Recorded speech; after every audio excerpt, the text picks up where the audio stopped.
Susie Yalof Schwartz, Unplug, a simple guide to meditation. Sit in a comfortable position, clear your mind, and take a big, deep breath. Hold for a count of 2, and then breathe out slowly. Sound familiar? Many people associate meditation with a standard set of guiding words, usually intoned by some overly empathic pseudo-guru. Others think that meditation enthusiasts have an irresistible urge to chant in public spaces and spend all their money on meditation retreats. Obviously, these are oversimplifications. Really, anyone can incorporate a meditative practice into their life, and that practice needn't absorb an exorbitant amount of time or funds. These blinks show you what meditation is when you remove all the fluff, and why it can help recharge your batteries and reshape your brain for the better. From the 6 basic steps of a daily meditation practice to dealing with the intrusive thoughts that appear when you try to relax your mind, these blinks cover all the ground you need to unplug today. Blink number 1. Meditation fits any lifestyle, and a mere 10 minutes per day is already beneficial. For many, the word meditation conjures up images of long-haired hippies listening to New Age music, sitting in rooms full of intense smoke, and preaching about their vegan lifestyle. While you're certainly welcome to go this route and buy all the crystals and incense you can get your hands on, meditation can also match any lifestyle. If you prefer a minimalistic approach to living, then you can approach meditation in a similar manner. In fact, there's hardly anything more minimalistic than meditation, since all that's required is stillness and focus. If you're worried about your friends or roommates mistaking your practice for some newfound spirituality, you can always explain it as a way of improving your concentration. Chances are, even people who roll their eyes at the M word will immediately recognize that feeling calm and thinking clearly is desirable for both work and personal life. Another misconception that often keeps people from meditating is that it takes up too much time. It's true that you do have to set aside some time, but it doesn't take much. The benefits will soon become apparent. According to Harvard neurologist Sarah Lazar, your brain function will improve in just 8 weeks if you spend 27 minutes each day in meditation. But even 10 minutes a day will provide you with tremendous benefits, such as feeling calmer and more grounded. So there really isn't any reason not to meditate. Even the busiest person can find at least 5 to 10 free minutes a day. As you'll see, it's something you can do almost anywhere. Next, we'll take a closer look at some of the amazing benefits. Blink number 2. Meditation alters the brain, reducing the levels of stress and increasing happiness. Imagine that your brain is a piece of clay, something you can mold and manipulate as you wish, strengthening the areas that are most important. In a way, meditation makes your brain clay-like. It allows you to reconfigure your gray matter and change the way your brain is structured. This has been proven by 2 studies conducted by the Harvard neurologist Sarah Lazar. In each, she compared the brain structures of those who meditate to those who don't. The results show that regular meditators have more gray matter in their frontal cortex, which is the part of the brain that controls memory and decision-making. The frontal cortex normally shrinks as we get older, but Lazar's studies showed that this doesn't happen with meditators. It revealed that 50-year-old meditators had as much gray matter as 25-year-olds who didn't meditate. This suggests that meditation could be a great way to fight Alzheimer's, Parkinson's, and other old age diseases, though further research needs to be done. Lazar's second study shows that meditation can be quite beneficial to newcomers, and that it's never too late to start. Lazar got a group of people who had never meditated before, and for 8 weeks straight, they practiced meditation for 30 to 40 minutes every day. By the end, each participant showed changes in the areas of the brain related to learning, memory, concentration, and emotion, and they all performed better than before in tasks related to those areas. But that's not all. The results of Lazar's research showed that meditation made her subjects happier. While the frontal cortex got bigger, the amygdala, the part of the brain responsible for feelings of stress, fear, and anxiety, had gotten smaller.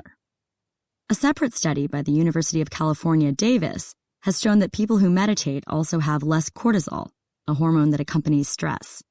And naturally, people feel happier when there's less stress, fear, and anxiety in their lives. So there are plenty of reasons to start a meditation regimen. In the next blink, we'll explore exactly how to do that. Blink number 3. There are benefits to meditating first thing in the morning, but comfort is the most important consideration. If you're a morning person, it might be easiest for you to meditate first thing in the morning. The primary advantage to meditating right after you wake up is that the brain is still in its theta rhythm. In this state, we're still tuned into our inner world, and our brain tissue is especially malleable. So it's an ideal time to meditate and positively influence and shape the brain. The other great advantage to an early morning session is that you'll have it accomplished and out of the way. If you try to schedule it later in the day, you're sure to find yourself caught up in emails, commuting, work, and errands, and before you know it, you'll be telling yourself you're too tired or busy to meditate. So it's best to wake up, get it done, and stay on schedule. But of course, this isn't a strict rule. If your lunch break or the time just before bed works better for you, go for it. As a beginner, a primary concern should be finding your comfort zone. Don't worry about twisting your body into some sort of fancy position at this stage. This is the kind of thing that can end up scaring people away from meditation. Just try to sit comfortably, with your spine in straight alignment. And if you need a cushion to get comfortable, don't hesitate to use one. Many shops sell meditation cushions that will help you sit straight. But you can also use any comfortable chair, or a folded blanket. Keep in mind that any comfortable position will do just fine, but it is best to keep your legs below your hips if you're sitting, otherwise they might fall asleep. And if you'd like to try meditating early in the morning, but have trouble getting yourself out of bed, try putting an electric kettle next to your bed. Having a warm cup of tea within arm's reach is a great way to coax yourself out from under the sheets. Blink number 4. Make it easier to keep up your practice by ritualizing your sessions and clearing your mind beforehand. You'll often hear meditators talk about their ritual, but don't worry. Ritual is just another word for routine, and no one is going to try to get you to dance under a full moon or anything. A good ritual often makes it easier for people to keep up their meditation practice.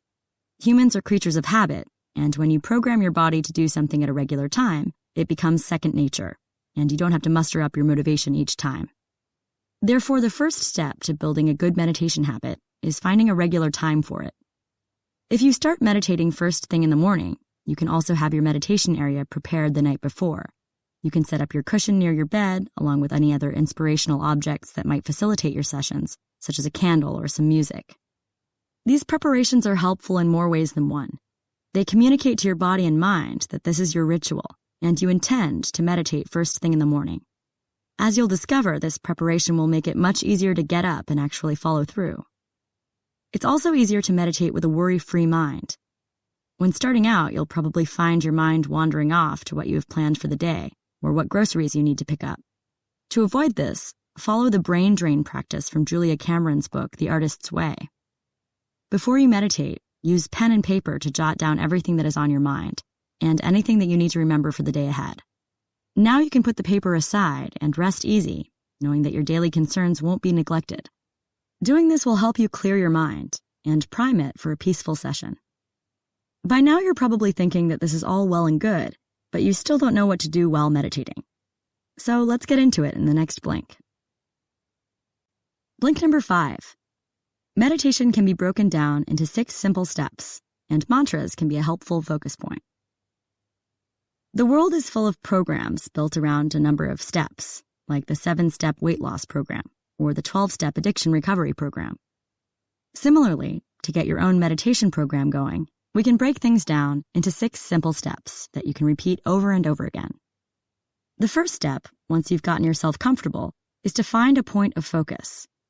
People often focus on their breath as it flows in and out, in and out. But it could also be an object, like a flower or your favorite seashell, or a particular phrase, often referred to as a mantra. The second step is to reach a point where you're not focusing on anything at all. The third step is a period of time that can last anywhere from a second to a couple of hours, where you are free of any thoughts and merely float in a sensation of peace. The fourth step begins when a thought enters and interrupts this peace, which can happen within seconds or after a prolonged period of absence. The fifth step is acknowledging the thought, letting it pass, and bringing your attention back to that first point of focus. The sixth and final step is to continue repeating steps 2 through 6 for as long as your session lasts. Many people find a mantra to be of great help in finding and returning to that peaceful state of mind. Breathing isn't always strong enough on its own, so a mantra, a repeated word or phrase that follows the rhythm of your inhalations and exhalations, can help. Generally, a mantra is not spoken aloud. Here are some classic mantras to get you started, broken down syllabically.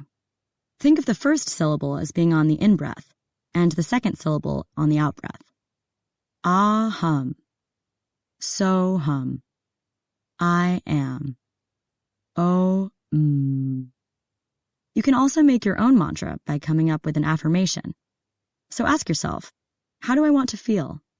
You might find it helpful to say, I am peaceful. Blink number 6. Meditation can help you let go of negative thoughts, and visualization may aid you in doing this. It feels good when a tense muscle relaxes. The same goes for when we let go of a troubling and intrusive thought. But letting go of unwanted thoughts isn't always easy, which is why meditation can be so helpful. One of the best ways to free oneself from bad thoughts is to redirect one's attention. A common misconception is that you have to stop thinking in order to meditate. But as you'll quickly find out, trying to stop any and all thoughts is easier said than done. The real secret is to let the thoughts pass by without engaging them. If you do find yourself engaging, just redirect your attention back to your focus point. This is meditation. Don't get discouraged by thoughts appearing. It doesn't matter how often you get distracted, just as long as you keep bringing yourself right back to your breathing or mantra. In this sense, meditation isn't about having no thoughts. It's about not being bothered by the thoughts you have. To help yourself let go of recurring and disturbing thoughts, you can try visualization. A helpful image is to picture your thoughts as leaves that have fallen into a river and are being carried away by the water, or as clouds moving across the sky and disappearing out of sight. There's no harm in observing or acknowledging your thoughts. In fact, this can be a helpful way of gaining insight into your thinking patterns and emotional issues. Just try not to engage with them. Let them pass by untouched, so to speak. Another helpful visualization is to see your thoughts as passengers on a train. Your breathing is the train itself, and even if the passengers are noisy, the constant rumble of the train is always there in the background, waiting for your attention to return. Blink number 7. There are other ways to meditate, such as guided awareness meditation and sound meditation. If you're experiencing trouble or are unhappy with these traditional meditation methods, don't give up. You have options. For instance, many people enjoy guided awareness meditation, GAM, as a nice change of pace from the usual routine. GAM is a way of adding more imagery to your standard meditation session with the help of a guide. For example, after settling in, your guide might tell you to picture yourself lying on a tropical beach while your ideal life is being projected before you like a movie. Or the guide might suggest you imagine your life as a tree with many leaves, each leaf representing an aspect or a person in your life that you feel is a negative influence. In your imagination, you can pluck these leaves away without consequence. GAM follows the same 6 steps as traditional meditation. The only difference is that there's a guide who, via visual prompts, helps keep your focus off those unwanted thoughts. But this means that effective GAM requires a talented guide who can conjure the kind of vivid imagery that sparks your imagination and commands your attention. If you have trouble finding a good guide in your neighborhood, there are plenty of resources available online. Another variation that some find helpful is sound meditation. One of the more popular examples is the use of a Tibetan sound bowl, which you can place on your midsection while you lie on your back. Now you just follow the usual steps, but whenever you feel those unwanted thoughts approaching, you gently strike the bowl with a wooden hammer. This not only provides a strong focus point to keep you present, it also provides a beautiful sound and a vibration that moves through your body.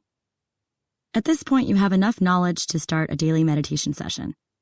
In the final blink, we'll take a look at some additional tools that might make it a bit more appealing. Blink number 8. Aromatherapy and crystals can add new levels of relaxation and healing to your meditation.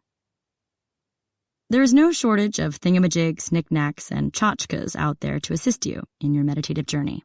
So if you're also a lover of retail therapy, welcome to a whole new world of opportunity. To go along with that Tibetan sound bowl, you could also consider aromatherapy. Aromatherapy is a way of supplementing your meditation with relaxing aromatics and scented oils that help calm the body and mind.